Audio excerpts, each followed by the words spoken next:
আসসালামু আলাইকুম রহমতুল্লাহি ওবরকাতুহু। সম্মানিত দর্শক, রাষ্ট্রপতি জনাব শাহাবুদ্দিন চুপ্পুর অপসারণ নিয়ে আবার নতুন করে কথাবার্তা হচ্ছে। আমি যখন এই ভিডিও করছি তখন পর্যন্ত রাষ্ট্রপতিকে অপসারণ করা হয়েছে বা তিনি চলে গেছেন বা পদত্যাগ করছেন এ ধরনের কোনো খবর নেই।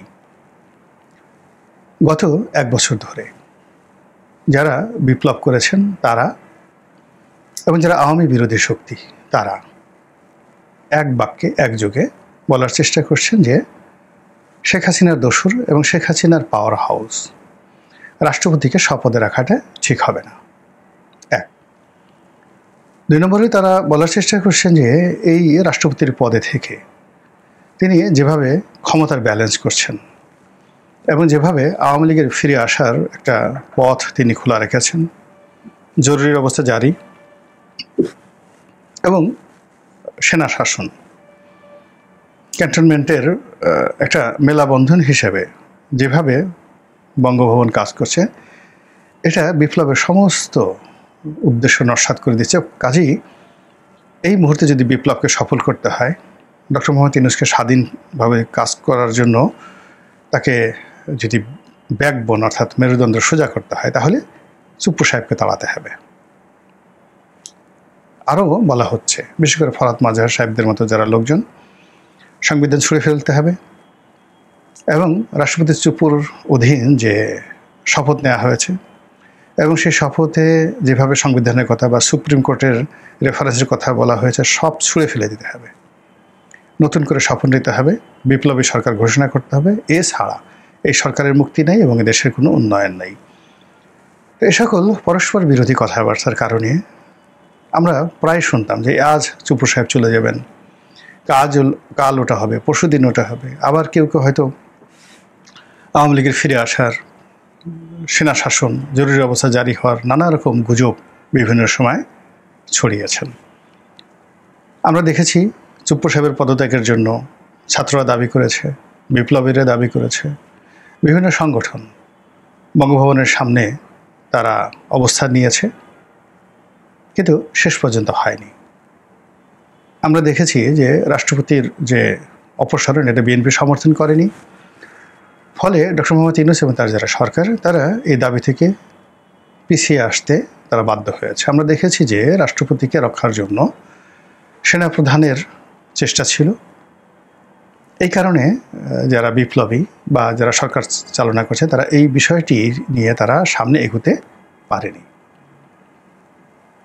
কিন্তু সাম্প্রতিক সময় হঠাৎ কি হলো, সব কিছু কেমন যেন এলোমেলো হয়ে গেছে। যে ভাষা, যে শব্দ, যে কথা আমরা শুনছি রাজনৈতিক নেতৃবৃন্দের মুখ থেকে, এটা রীতিমতো আতঙ্কিত হওয়ার মতো। জুলাই ঘোষণা দেয়া হয়েছে আর জুলাই সনদ স্বাক্ষরের জন্য প্রস্তুত করা হয়েছে।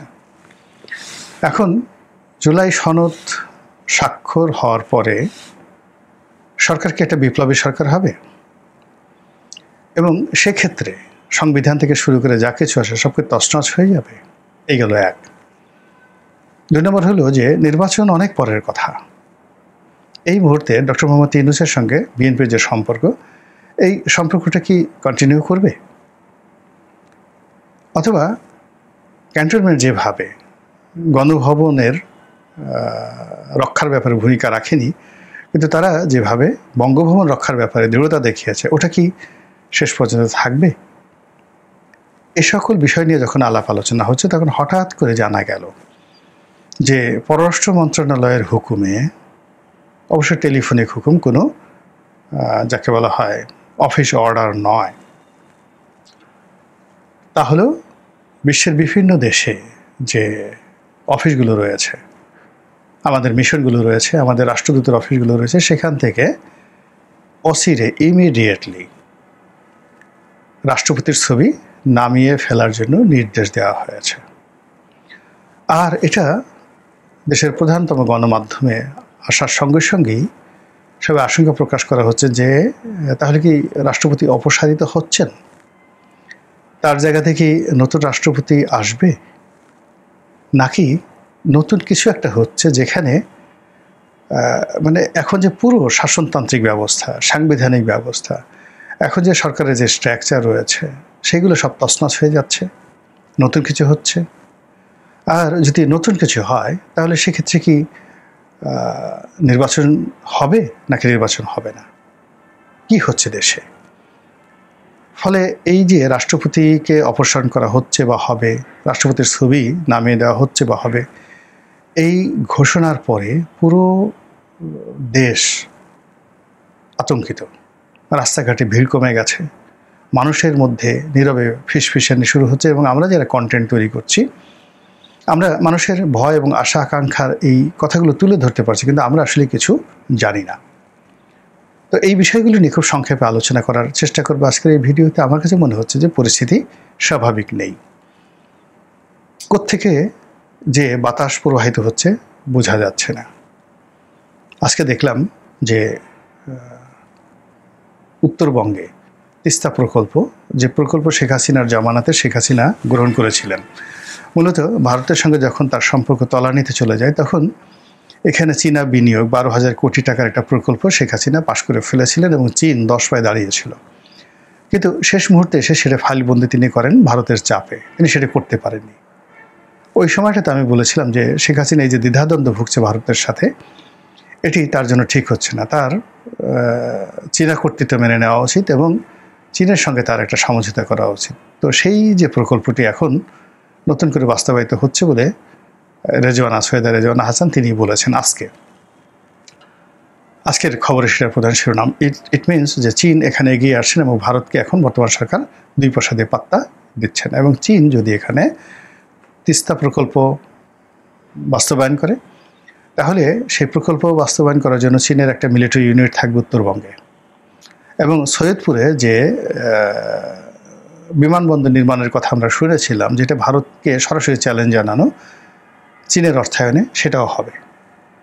আর সেটার অ্যাগেনস্টে ভারত যে সৈন্য সমাবেশ করেছে নদীর ওপারে, সীমান্তের ওপারে, সেটা নিয়ে যে কি হয় বলা যাচ্ছে না। ওদিকে ভারত বারবার যুদ্ধের কথা বলছে, ভারতের সেনাপ্রধান যুদ্ধের কথা বলছে। সেই যুদ্ধ কি পাকিস্তানের সাথে না বাংলাদেশের সাথে, এটা এখন ভাববার সময় এসে গেছে এই চূড়ান্ত মুহূর্তে যখন রাষ্ট্রপতিকে নিয়ে টানা হেঁচড়া হচ্ছে। নাম্বার 1। নাম্বার 2 হলো অলনেস হার্ডেন, যারা কিংস পার্টি এনসিপি, তাদের নেতৃবৃন্দ সরাসরি সেনাবাহিনীকে চ্যালেঞ্জ জানাচ্ছে। তারা সরাসরি সেনাবাহিনীর যে একটি সেনাপ্রধানের নয়, যাকে বলা হয় এখানে ডিজিএফআই, যেটা সেনা গোয়েন্দা সংস্থা নয়, একটা প্রধানমন্ত্রী একটা বিশেষ বা রাষ্ট্রপতির, যখন রাষ্ট্রপতি শাসিত সরকার থাকে বা যখন প্রধানমন্ত্রী শাসিত সরকার থাকে, তখন 3 বাহিনী থেকে লোকজন এনে অনেকটা র্যাবের মতো করে একটা গোয়েন্দা সংস্থা, বাংলাদেশের ডিজিএফআই, পাকিস্তানের আইএসআইয়ের মতো। কিন্তু আইএসআই বা রয়ের মতো এরা না, এরা যত মাতব্বরি দেখায় বাংলাদেশে দেখায়, এবং পুরো রাজনৈতিক অঙ্গন কলুষিত করা এবং রাজনীতিবিদদেরকে প্যাদানি দেওয়া, মিডিয়া নিয়ন্ত্রণ করা, প্রধানমন্ত্রী কান ভারী করা এবং একটার পর একটা প্যাচ লাগানো, এই কাজগুলো ডিজিএফআই সেই 80-র দশক থেকে করেছে। 86 সালে নির্বাচন ডিজিএফআই করেছে, এবং ওই সময়টাতে আওয়ামী লীগরা আনা, আওয়ামী লীগের টাকা পয়সা দেওয়া, লেনদেন করা, সিল পিটানো থেকে শুরু করে যা কিছু সাজানো গোছানো নির্বাচন, 86 নির্বাচন ডিজিএফআই করেছে। আর 88-র যে নির্বাচনটা একদম 100% ডিজিএফআই করেছে, এতে কোনো সন্দেহ নেই।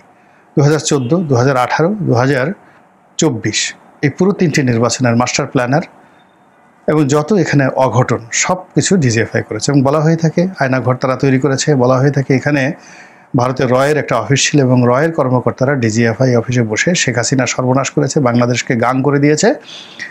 বিএনপি জামাত থেকে শুরু করে যত অঘটন এই বাংলাদেশে ঘটেছে, অল ক্রস ফায়ার, সেখানে ডিজিএফআই নেতৃত্বে এনএসআই, র্যাব এই কাজগুলো করেছে, এটা সবাই জানে। তো ওই সময়টাতে যারা বড় বড় কর্তা ছিল, যারা অনেকে রিটায়ার্ড করেছে, তারা সবাই পালিয়েছে। এদের কারোর বিরুদ্ধে 1000 কোটি টাকা, কারোর বিরুদ্ধে 100 কোটি টাকা লোপাটের অভিযোগ, অনেকে পালিয়ে আছেন, অনেকে দেশ ছেড়ে পালিয়েছেন, অনেকে হয়তো গ্রেপ্তার হয়েছেন, সেনা হেফাজতে হয়তো থাকতে পারেন, আমরা জানি না। আবার এত কিছুর পরেও এই বর্তমান জামানাতে ডিজিএফআইয়ের যে অতীত কর্মকাণ্ড সেটা যে বন্ধ আছে, এটা কিন্তু বলা যাচ্ছে না। এনসিপির লোকজন সন্দেহ করছে যে ডিজিএফআইয়ের মধ্যে বিভিন্ন যে টিম রয়েছে সেই টিমগুলোর একটি অংশ হয়তো ডক্টর মোহাম্মদ ইউনূসকে বুদ্ধি দিচ্ছে, অপর অংশটি শেখ হাসিনাকে পুনর্বাসন করার চেষ্টা করছে, অপর অংশটি জামাতকে মদত দেওয়ার চেষ্টা করছে, এবং প্রায় সব অংশ তারা এনসিপিকে মানে যাকে বলা বিপথে নিচ্ছে, এনসিপির বিরুদ্ধে লেগেছে। এটাই এনসিপির নেতৃবৃন্দ মনে করছে। এই কারণে এনসিপি তাদের যে ভয়েস রয়েছে, তাদের শক্তি রয়েছে, তারা সর্বশক্তি এখন নিয়োগ করেছে ডিজিএফআইয়ের বিরুদ্ধে। তারা এই জাতীয় পার্টির নড়াচড়া, রিফাইন্ড আওয়ামী লীগকে রাজনীতিতে পুনর্বাসন করা, শেখ হাসিনাকে ফেরত আনা, এরপরে বিএনপিকে ক্ষমতায় আনা, তারেক রহমান সাহেবের সঙ্গে যোগাযোগ, ডক্টর মোহাম্মদ ইউনূসকে বুদ্ধি দিয়ে পরামর্শ দিয়ে তারেক রহমান সাহেবের কাছে পৌঁছে দেওয়া, এই সকল কর্মকাণ্ডের জন্য সবাই মনে করছে যে ডিজিএফআই দায়ী। এই জন্য ডিজিএফআইকে তারা মানে 10 হাতে তারা আক্রমণ করছে এনসিপি। এবং সেই আক্রমণের মধ্যে যে পোলারাইজেশন হতে পারে, অর্থাৎ ডিজিএফআই, বিএনপি, ক্যান্টনমেন্ট, প্রশাসন, সচিবালয়, সেক্রেটারিয়েট, তারা যদি এনসিপি এবং জামাতের বিরুদ্ধে একটি অবস্থান নেয়, ডক্টর মোহাম্মদ ইউনূসের বিরুদ্ধে যদি একটা অবস্থান নেয়, সেক্ষেত্রে পাওয়ার হাউস হিসেবে কাজ করবে যাকে বলা হয় এই বঙ্গভবন, রাষ্ট্রপতি শাহাবুদ্দিন চুপ্পু। তো কাজেই সেই পাওয়ার হাউসটিকে এই মুহূর্তে তারা রাখতে চাচ্ছে না। তারা এখন সর্বশক্তি নিয়ে এই পাওয়ার হাউসকে নির্মূল করার জন্য, সেখানে তাদের লোক প্রতিষ্ঠিত করার জন্য, বা নতুন একটা প্রকল্প, নতুন একটা স্বপ্ন, নতুন একটা সিস্টেম ইন্ট্রোডিউস করার জন্য তারা সর্বশক্তি নিয়োগ করছে। এবং এই জন্য রাজপথ তারা গরম করে ফেলছে এভরিডে। এবং তার প্রেক্ষিতে পররাষ্ট্র মন্ত্রণালয় থেকে যে মিশনগুলোতে মেসেজ গিয়েছে, এটা এই বাংলায় কখনো হয়নি। স্টিল সে চেয়ারে আছে, রাষ্ট্রপতি স্টিল চেয়ার আছে। যতক্ষণ পর্যন্ত তাকে অপসারণ করা না হবে ততক্ষণ পর্যন্ত তার ছবি অফিসিয়ালি নামিয়ে ফেলা এটা রাষ্ট্রদ্রোহী তার কাজ। ফলে যারা হুকুম দিয়েছেন, যারা এই কর্ম করেছেন, তারা কিন্তু কোমরে গামছা বেঁধেই এই কাজ করেছেন যে এই চূড়ান্ত একটা যে কর্ম রাষ্ট্রপতিকে অপসারণ, এই ব্যাপারে তাদের চূড়ান্ত সিদ্ধান্ত নেওয়ার পরে তারা এই কাজ করতে সাহসী হয়েছেন, যে কাজটি গত 1 বছরে করা হয়নি। ফলে রাষ্ট্রপতিকে কেন্দ্র করে যে শক্তিটা রয়েছে দেশের ভিতরে এবং দেশের বাইরে, তারাও কি বসে থাকবে? তারা বসে থাকবে না। ফলে যে একটা টক্কর, যেটা মুখোমুখি সংঘর্ষ, এবং যে একটা অনিশ্চয়তা দেখা দিয়েছে রাষ্ট্রপতিকে কেন্দ্র করে, তার সঙ্গে সঙ্গে এনসিপি, তার সঙ্গে সঙ্গে ডিজিএফআই, তার সঙ্গে সঙ্গে হাঁসের মাংস, তার সঙ্গে সঙ্গে ওয়েস্টিন, তার সঙ্গে সঙ্গে দুর্নীতি, তার সঙ্গে সঙ্গে এশরাক, তার সঙ্গে সঙ্গে বুলডোজার, তার সঙ্গে সঙ্গে 32 নম্বরে বিএনপির অতি তৎপরতা, এবং তার সঙ্গে সঙ্গে তারেক রহমান সাহেবকে বিভিন্নভাবে ট্যাগ দিয়ে 32 নম্বর ভাঙা এবং 32 নম্বর দখল, এই টোটাল কাজ তারেক রহমান সাহেবের হুকুমে হয়েছে, মদতে হয়েছে। এই ন্যারেটিভটা আগে যেখানে পিনাকিকে মনে করা হতো, অন্য ইউটিউবারদেরকে মনে করা হতো, আগে যেভাবে এনসিপিকে মনে করা হতো, সেই ট্যাগটা হঠাৎ করে যে বিএনপির দিকে ঠেলে দেওয়া হচ্ছে, এটার মধ্যে আপনি কি কোনো অর্শনীয় সংকেত দেখতে পাচ্ছেন? নাকি কোনো সুসংবাদ বা নতুন কোনো বিপ্লবের গন্ধ পাচ্ছেন? নাকি নতুন কোনো সূর্য, বিপ্লবী সূর্য দেখতে পাচ্ছেন? অপেক্ষা করুন এবং দেখতে থাকুন। মহান আল্লাহ আমাদের সবাইকে হেদায়েত দান করুন এবং হেফাজত করুন। আসসালামু আলাইকুম ওয়া রাহমাতুল্লাহি ওয়া বারাকাতুহু।